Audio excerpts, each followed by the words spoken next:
بسم الله الرحمن الرحيم. السلام عليكم ورحمة الله تعالى وبركاته. داوديال دقيستيال إذا هانتين با ميل والبو جوجتان إسي والبو عدمود داوانيسان ومركلا يو مقال كلو عصو تاريخ ومانتو حكو بيغان تاي شاني لباتنكا بيشكو يتونار سنتكا لبادكون أفري لباتنكا عشر كينا مانتو واكدو وين يحي عشرة دي هوري عمسو قادني وحان قادة دونا عشر عنكاقها لينو بيربو يسره verbo وفعل كأسرة أحانشها طبعا وقد كمدا نحوها اللغة الطليانية حدان فهنو أديكسيجا يقاب كله استعماله وإنه فلان يساعدنا اللغة وحبدا عنكو هذا النامه سمرهان تاسنا أو حكو قرنو مركا لهذا يو waxaa jira wax la yiraahdo pronomen magacyad oo macnaheedu yahay iyo oo ka tarjumaya aniga tu oo ka tarjumaya adiga Louis ama lay oo ah Louis waa isaga oo qof saddexaad oo naga maqan lay qof saddexaad oo naga maqan oo markaasi dhadig ah noi waa anaga ama inaga boy waa idinka loro waa ayaga marka grammar ahaan ayagana pronomenskan ama magacyadan waan ku tagi doonaa saacad hadda waxaan u soo qaadanay si aan jumladahan dhisi doono aan markaasi u raacino ama aan u faahno sida isku raacayaan marka qaar dadku waxay isku qaldaan soono iyo soo labadan soono farqiga u dhaxeeya maxay tahay midna waa mufrad midna waa jamac mufradka marka waxay tahay ku tagi doonaa waxa la prima persona singolare qofka koowaad ee kaliya ah iyo terza persona plurale waan ku tagi doonaa insha Allah haduu Ilaahay yiraahdo marka aan jumladii aan gelino kan waa wuxuu yahay waa pronomen magacyad kan waa verb essere marka waxay tahay iyo sono anigu waxaan ahay maxaa tahay soomalo haduu lab yahay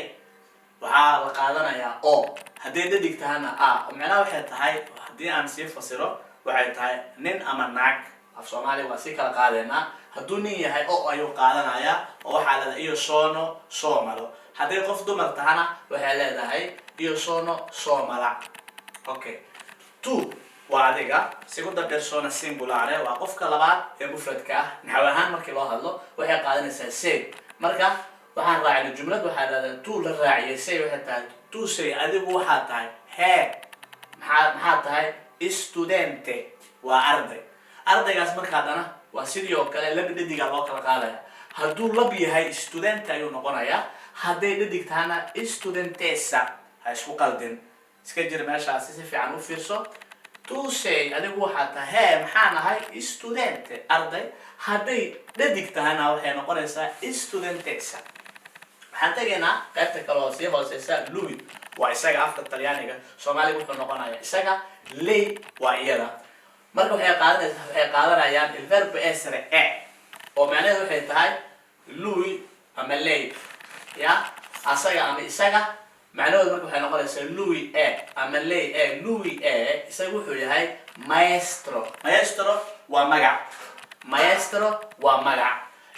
aan ilaahda afar kala noqda maestro waa macallin hadii macallinkaasi ay tahay qof dhadig ah waxay noqonaysaa maestra haduu yahayna labna wuxuu noqonaa maestro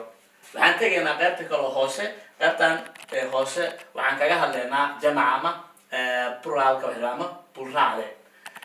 noi waa terza persona plurale prima persona plurale oo noqonayso noi anaga siamo anaga waxaan nahay Somali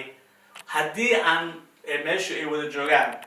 rag hadii wada joogaan ay qaadanaysaa hadii dumar noqdaana waxa loogu dhawaaqayaa Somali ay qaadanaysaa noi siamo Somali barra Somali macnaha waa lab iyo dhadig ayaa loo kala qaaday boy marka ha isku qaldin boy hadhow waa ku gaari doonaa marka qaar dhawaqa waxa la isku qaldaa iska ilaali luqadda Talyaaniga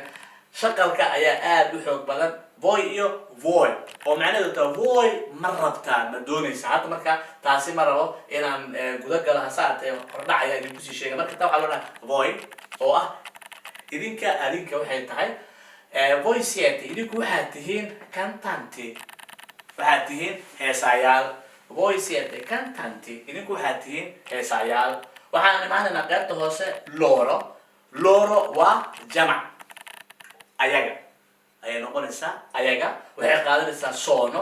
marka maxay ku kala duwan yihiin maxay noqonaysaa adjective-ka qaadan doono raaci doono ayaa markaa wuxuu noqonayaa jamac ayuu noqonayaa ama plurale loro sono ayagu waxay yihiin calciatori ciyaartooy ama ciyaaryahano loro sono calciatori ayagu waxay yihiin ciyaartooy ama ciyaaryahano waxaan filayaa inaad ka wada bogateen cashirkeennii maantana halkaas ayuu ku egyahay inta aan ku kulmi doono cashir midkaan la mid ah waxaa idinkaga tegaynaa nabaadiina nooli karate hase ahaatee mar walba far ayaa noo taagan oo ah in aadna naga baqiilin like-ta sheerta isla mar ahaantaasna aad xayeysiin u samaysaan asxaabtiina inteeda kale waa mahadsantiin